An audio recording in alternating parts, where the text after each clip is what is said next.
The New York Rangers go into the break on a high note, defeating the Vegas Golden Knights by a final score of 4-1 on the strength of an outstanding performance by Jaroslav Halak.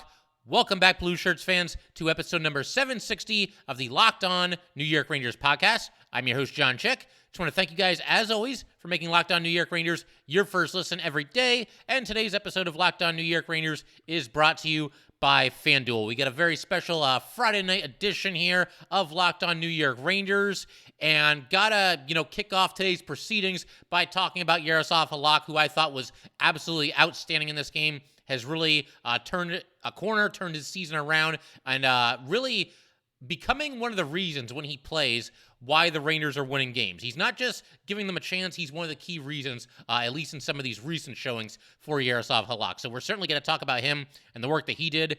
Also going to talk about the Rangers closing with some authority, finding a way to get the job done in the third period. It was a close game throughout. Highlight reel goal by Filip Chytil, and then the Rangers sealing the deal with an empty net goal. So going to get to all that. Also going to continue to talk about Will Cuylle. This was his first home game as a member of the New York Rangers, and he got into a fight, and I believe, through two games, small sample size, he's not getting a ton of ice time, but so far so good. Rangers are kind of easing him in, and he has thus far shown that it certainly looks like he belongs at the NHL level. So a lot to do here, but first of all, let's go ahead and start with Jaroslav Halak. We can't start anywhere else. Once again, he was tremendous in this game, really kept the Rangers in it early. So this was interesting, and maybe this is part of the reason why Halak started this game. And we will talk about the decision of Gallant and his coaching staff to go with Jaroslav Halak here. But coming into this game against Vegas, Halak 5-0 with a goals against average of 177, a save percentage of 948. And the good times pretty much just kept on rolling for Jaroslav Halak in this one. 33 saves on 34 shots. And I had not really considered the possibility of Jaroslav Halak starting this game. The way I saw it, the Rangers, they've got this 9-day break ahead of them, and the Rangers' previous couple of games, they were spaced out enough where you really didn't need to start Jaroslav Halak in any of these games. You could have just gone with Igor. This week the Rangers played on Monday, Wednesday, Friday. They didn't have any back-to-backs. They were playing mostly good teams, and so, for this game against Vegas, I just figured the Rangers would go with their top goalie, knowing very well that they have a 9-day break ahead of them, and Igor can get all the rest he needs during that time. I guess one of the drawbacks to doing that, though, would be the Jaroslav Halak. If he didn't start this game here tonight, he would have gone a long, long, long time between games. And I don't think you want that to happen to any of your goalies. Look, I get the idea. You want to go with the team that gives you the best chance to win, but Halak's played very well recently, and if he doesn't play in this game tonight, his last game before this one was on January 16th. The Rangers don't play again until February 6th, and Igor's going to start that game. So the earliest possible time that Halak would have gotten back out there would have been February 8th at home against the Vancouver Canucks. So, you're looking at, at least 3 weeks, and that's assuming that Halak starts that game against the Canucks, which there's no guarantees of that either. So I think probably from Gallant's perspective and the coaching, Benoit Allaire, the entire coaching staff, probably thinking, okay, let's get this guy a game and not put him on ice for, 3 weeks or longer. And, maybe he comes back and he's not as sharp as he had been. So from that point of view, it does make at least some sense. I don't know that I would have done that because I just love the idea of going into this break with a win against a good team. And I think obviously Igor gives you the best chance of that happening. But I can also understand the other side of the argument as well. And clearly it paid off for the Rangers because Halak, like I said, not just giving the Rangers a chance in this game, the main reason why the Rangers won this game. He was the number one star. Once again, stopped 33 of 34 shots. And something that really stood out to me was after this game, the Rangers win. They're all congratulating each other, fist bumps and hugs and the whole 9 yards. You could really tell how happy his teammates were for him after this. And you could also tell how appreciative they were because he saved their bacon early in this game. He kept them in this game in the first period where the Rangers were scuffling a little bit, giving up a ton of odd man rushes in the early goings. And I think the Rangers were very, very well aware of that fact that, once again, Halak was the key reason why they won this game. But, Igor had a big smile for him. Mika had a big hug for him. Just good stuff all around. And it goes back to something that we've talked about on here from time to time. Very tight-knit bunch in that Ranger locker room. And just one of the reasons why it's so easy to like this team and it's so easy to, root for them and want them to do well and, hey, ultimately win a Stanley Cup because that's what it's all about. But as far as Jaroslav Halak, a couple of specific saves that he made in this game, I'm going to limit it to just, a couple of highlights from each period, or we'll spend the entire episode talking about Jaroslav Halak. But, the first period, an early right pad save. This is just a minute or two into the game, kicked out his right pad, and he made better saves than this one during the course of the night, but this is a nice stop here. And I think it just kind of set the tone for what was to come for Jaroslav Halak. It just kind of showed that he was going to be sharp in this one. Not too long after this, he had 2 left pad saves in a row against Kessel, so that was nice. And then right after the 2 stops against Kessel, you had an easy 2-on-1 out of nowhere for the Vegas Golden Knights. Harper kind of misplayed the puck at the Vegas blue line, and so the Knights went in 2-on-1. And once again, a really nice save by Jaroslav Halak, another pad save there. And, I kind of wrote into my notes at that point, Rangers really need to tighten things up here because, like I said, they were giving up just a ton of odd man rushes early in this game, just weren't sharp. And I thought they were really fortunate after one period to have a lead of any kind, much less a 2-0 lead. And I thought something else to take a quick detour here. What was really ironic about this game, I didn't think the Rangers played all that great in the first period, and yet they won that period 2-0. I thought they were better in the second period, and yet they lost that period 1-0. And it set the stage for the Rangers having to protect a 1-goal lead in the third period and figure out a way to get it done. And they did exactly that, pulled away late with a couple of late goals in the third period. But yeah, just kind of one of those strange things that you'll see every now and then in hockey. Outplaying a team or getting outplayed by a team in one period, winning the period, and then the exact opposite happening in the very next period. But back to Halak here, second period. I thought his best save of the second was he made probably his best save of the night. Just an awesome save, sliding from his right to his left to deny Vegas on a tip-in try. It was actually Brett Howden who made the pass on this play, set up, who was it? Kolasar. Had to look that up. And he was, of course, the player that got into the fight with Will Cuylle as well, and we'll talk about that in a little bit. But that was awesome, and at the time, the Rangers were, I believe Vegas had made it 2-1 at that point, but either way, a huge save there. And then the third period, this one really stood out, because at this point, it's definitely 2-1 in favor of the Rangers. But you got Eichel circling around behind the net, holding the puck for a long time, pass in front to Connor, and Halak with a great save, kind of just fighting it off early in the third period, keeping the Rangers on top. But yeah, once again, cannot say enough about the job that Jaroslav Halak did in this game. And again, I know I keep saying this, but I'm going to reiterate it here. Backup goalie, you want them to give you a chance. Jaroslav Halak is doing all that and more. Last 3 games that he's played in, he has allowed exactly 1 goal in all 3 of those games. And, something that, if there are any more Jaroslav Halak detractors out there, there's people that are still a little bit skeptical about him. I think one of the arguments that could be made, kind of against Jaroslav Halak, I guess you could say, is that, the Rangers tend to only throw him out there against, some of the lower tier teams in the league, the teams that are struggling, the teams that are not exactly offensive juggernauts, and the teams that just frankly are not very good. His last 2 starts, for example, were against the Blue Jackets and the Canadiens, but you can't say that in this one. Vegas, yeah, they've slowed down a little bit recently, but they entered this game tied for first place in their division with the Seattle Kraken. So he came up big against a quality opponent, and once again, one of the main reasons why the Rangers won this game. But we're going to keep everything rolling in just a second here. Got a whole bunch else to talk about. We want to talk about a big night for the Kreider, Trocheck, and Goodrow line. A whole bunch of other stuff as well, and we will do all that in just a second. But first, just got to let everybody know, today's episode of Locked On New York Rangers is brought to you by Athletic Greens.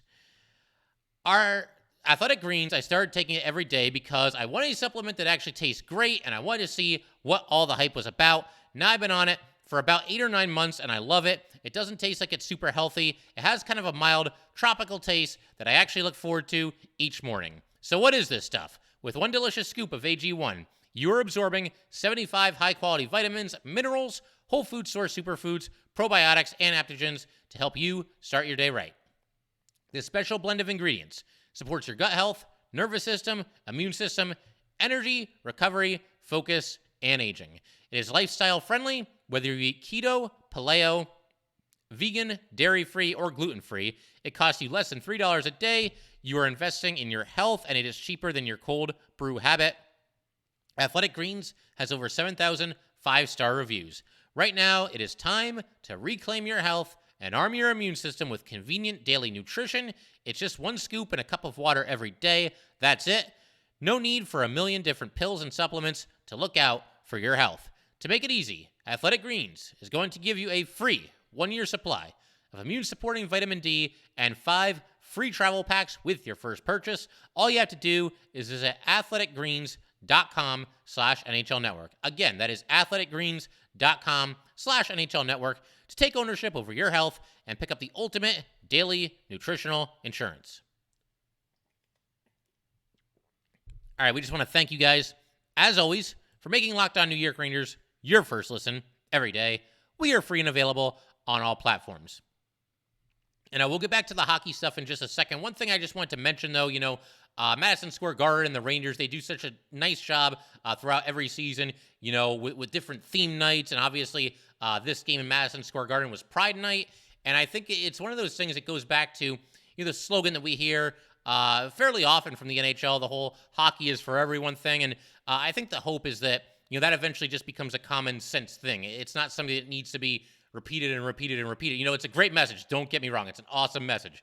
But at some point, you just hope that becomes common sense and everybody feels comfortable, going to hockey games, watching hockey games, playing hockey, refereeing hockey, whatever it might be, coaching hockey. To me, I think you really win once all that stuff becomes common sense. But obviously, the Rangers did a really nice job with Pride Night, as they typically do for, all these different, themes that they have. There's Military Appreciation Night and Garden of Dreams Night. They just do a really nice job with that, and I thought tonight was no exception to that rule. But I did want to, turn the attention back to hockey here, talk a little bit about the line combinations, and also a big night for the newly formed line. I mean, stop me if you've heard that before, a newly formed combination of Ranger forwards, but the newly formed line of Kreider, Trocheck, and Goodrow. So to begin with, top line, Panarin, Zibanejad, Vesey, left to right. That's also how they ended this most recent game against Toronto. Second line, Kreider, Trocheck, and Goodrow from left to right. Kreider had a rough game in the last one for the Rangers. Just struggled, couple of turnovers, and it was speculated that maybe he didn't feel comfortable on the right side. I mean, he's much more used to being a left winger, and he looked like a whole new player in this game. He had a strong night, as did Trocheck and Goodrow. And obviously, all those guys had a pretty big hand in the first two goals that the Rangers scored. More on that in just a quick second here. But of course, that meant the third line was the kid line. Lafreniere, Chytil, Kakko from left to right. And Chytil with another, highlight reel goal here. We will talk about that as well. And then the fourth line, Will Cuylle playing in his second career NHL game. You got Lecision, and you've got Gauthier, which means Kravtsov is still the healthy scratch. But to talk about the second line here and their contributions to this win, they make it 1-0. Kind of came out of nowhere fairly late in the first period. And like I said, to this point, I thought the Rangers had been outplayed by a solid margin, not like a crazy margin where the rink is tilted and all that stuff. But Vegas, I thought clearly had the better play for the first, whatever it was, 15 minutes or so. And then the Rangers pretty much just strike out of nowhere here. You got Trocheck making just a nasty move around a defenseman. And Trocheck, he's gotten some mixed reviews from Ranger fans thus far in his Ranger tenure here. One thing I've noticed, though, man, this guy's got some moves. He can fake defenders out of his skates on certain occasions, and he was able to do that here. He's approaching the net from the right circle, pulled it to his backhand, went around the defenseman, took the shot, and it just deflected off of Kreider, went into the net. Kreider, sixth Ranger all-time to have 8 or more 20-goal seasons. And they mentioned that Rod Gilbert has the record with 12 seasons of 20 goals or more. Kreider's got a shot at that. He's still under contract for a handful of more seasons. I believe he's still only 31 years old. It's possible he could rip off another, 4 straight seasons after this one, and at least tie Gilbert's record. And that would be pretty cool to see. Kreider's going to be there as far as all-time Rangers. And I know, there might be some people that say, well, he's an accumulator. It's just the fact that he's been there for so long. Hey, you know what? That's cool. If Kreider's a Ranger for life and he continues to score goals at such an awesome clip and, has a productive season after productive season, that's obviously a good thing. And it's funny because Kreider, we talk about how, especially before the last season, because last season he was very consistent with the 52 goals. Before last season, he was a consistently inconsistent player. so hot and cold throughout the season. But when you look at his final numbers for pretty much every season, it doesn't fluctuate that much. They're all kind of in the same ballpark for the most part. Again, last season was the exception. But as much as he can go hot and cold, his numbers always seem to be right around the same place. And I mean, hey, if he sets that record or ties that record, all-time Ranger record, that's obviously going to be a cool thing. And it'll be a moment certainly worth celebrating for Ranger fans. And then, this line wasn't done here. You had, they were on the ice for the goal that made it 2-0. Vincent Trocheck scores, and he does so with only 42 seconds remaining in the first period. You've got a situation where Hill, the Vegas goalie, tried to clear the puck, could not do it. The Rangers kept it in, kept applying pressure, just kind of a blue-collar shift here, and then eventually you get Goodrow passing from behind the net in front to Trocheck, and Trocheck buries it, his first goal in 11 games.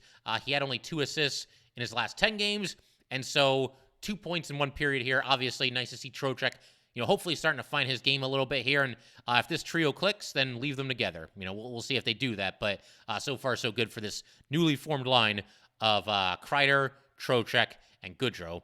Ryan Lindgren also got an assist on that play. And then, just in generally speaking here, I just thought that line was active all night. Thought they spent, the majority of their shifts in the attacking zone. So once again, that was good to see. Very, very good stuff from that trio there. Something else that I want to talk about is a play that, made me as angry at the referees as I've been all season. You guys know, any long-term listeners of this show, I tend not to go after the referees too much. I might point out that, I thought that was a trip, or, I didn't think that was a hold. I don't go off that much. The one exception, of course, being Game 1 against Pittsburgh last year, where I just lost my mind. But I do want to talk a little bit about a missed call that the refs had, which basically prevented Halak from probably getting a shutout, and it also kind of opened the door for Vegas to get back into the game. We're going to do that in just a second. Also going to talk about Cuylle and how he's been doing. I already mentioned that. And just the Rangers' ability to close with some authority. And we'll do all that good stuff in just a second. But first, gotta let everybody know, today's episode of Locked On New York Rangers is brought to you by FanDuel. This year, the only app you need at your Super Bowl party is FanDuel, America's #1 sportsbook. We're really excited about our new sports betting partner for Locked On because they're the #1 sportsbook in America, FanDuel. And if you're new to FanDuel, that's even better. They have so many great features that make betting on sports fun and easy. Download FanDuel right now so you can bet on Super Bowl 57 with a no-sweat first bet. You'll get up to $3,000 back in bonus bets if your first bet doesn't win.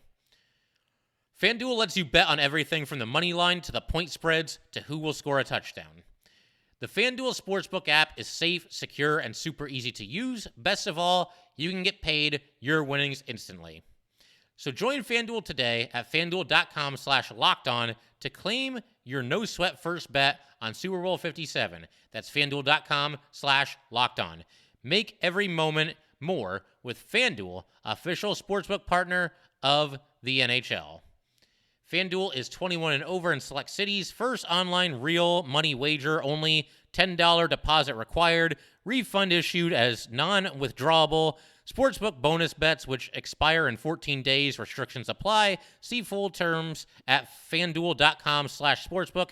Gambling problem? Call 1-800-GAMBLER or visit FanDuel.com/RG. 1-800-NEXT-STEP or text NEXT STEP to 53342. 1-888-789-777 or visit ccpg.org/chat. 1-800-9-WITH-IT. And also visit 1800gambler.net. All right, we just want to thank you guys, as always, for making Locked On New York Rangers your first listen every day. We are free and available on all platforms. And to get back to the hockey here and talk about something that kind of really bothered me in this game. I mean, as it turned out, it didn't turn out to be, a massive play. It didn't cost the Rangers a game or anything like that. But there was a play in the second period. It's as mad as I've been about a call, or in this case, a no call, by any referee in any Ranger game this season. So the Rangers are up 2-0. And, obviously, they weren't playing great despite the 2-0 lead, but you've got a situation here where Lafreniere gets tripped in the defensive zone, Vegas comes away with the puck, and then Kessel ends up scoring just inside the near post right after this happened. Banked it off of Halak, just kind of stuck it between him and the post, and he scored, and that cuts the Ranger lead to 2-1. And as I mentioned, yes, the Rangers, despite being up 2-0, they weren't playing that great so far in this game, but it's still a 2-0 lead, and there's going to be hockey games like that. There's going to be games where you're getting outplayed, but you're winning. There's going to be games where you're outplaying them, but you're losing. Facts are facts. Rangers were up 2-0 here, and the refs, by not calling what was a blatantly obvious penalty here, allowed the Vegas Golden Knights back into the game. And look, I realize, hey, you're still up 2-1. You got to be able to handle some adversity. You got to be able to deal with it. You got to strike back. And eventually, the Rangers did that. I thought they continued to play well after this, and of course, added a couple goals late in this game. But man, that just drove me nuts because you're up 2-0. You should have a chance on the power play. And granted, the Ranger power play has been nothing to write home about lately, to say the very least. But you're going to have a chance. You have a chance on the man advantage, a chance to make it 3-0. Not only do you not get that power play opportunity, but that trip that was not called led directly to a goal for Vegas. So instead of maybe, and there's no guarantees, especially with the Ranger power play, like I said, but instead of maybe going up 3-0, the ref doesn't call it, and he gift wraps them a goal, and it's now 2-1, and there's obviously a long way to go in this game. So, like I said, about as mad as I've been about any call or no call that any ref has made in any Ranger game all season. But like I said, I'm feeling certainly a little bit better about it now that the Rangers ended up winning this game 4-1, and basically it became a moot point. Would have been nice to see Halak get the shutout, but obviously the Rangers responded and found a way to get the job done.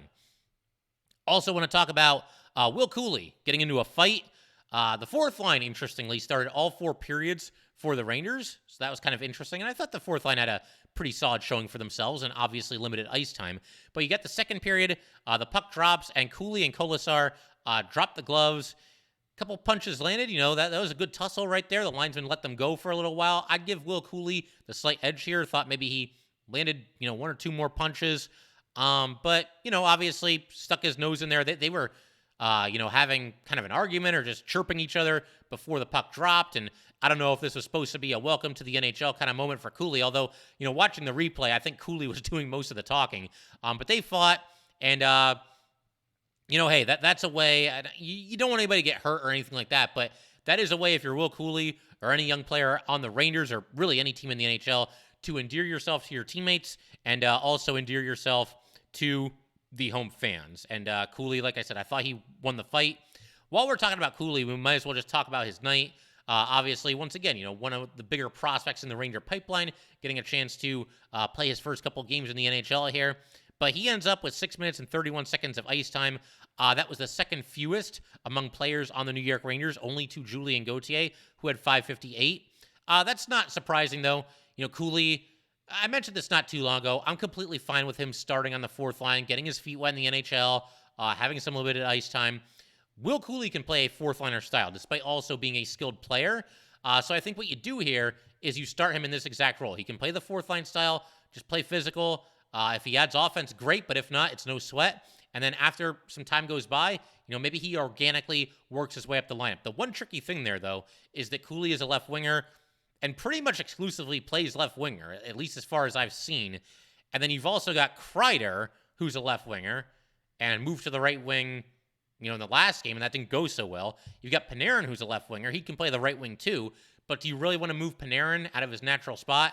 And then you've got Lafreniere. I mean, he can play right wing, but Lafreniere's been scuffling. I don't think you want to move him either.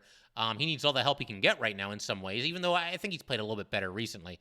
But bottom line, yeah, Rangers have a surplus of left wingers, and that doesn't even include Brian Othman, who will eventually be on his way as well. So it's kind of an interesting situation, but for the time being at least, and maybe Will Cuylle can play right wing. Maybe that's something they would consider.